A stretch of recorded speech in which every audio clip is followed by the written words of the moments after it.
بسم الله الرحمن الرحيم خير الأسماء الرحمن الرحيم يا رب. إنا كل شيء خلقناه بقدر. يا سلام سلم بارك الله فيك. وما أمرنا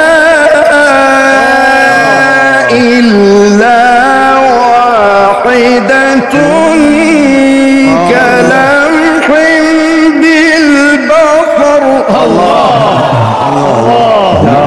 يا الله يا الله সম্মানিত ভিউয়ার্স, আসসালামু আলাইকুম। বিশ্বের সবচাইতে দামি কিতাব কোরআনুল কারীমের তেলাওয়াত আপনার কেমন লাগে কমেন্ট করে জানাতে পারেন। আর কোরআনের মহব্বতে ভিডিওতে একটি লাইক দিয়ে চ্যানেলে নতুন হলে সাবস্ক্রাইব করবেন। ধন্যবাদ।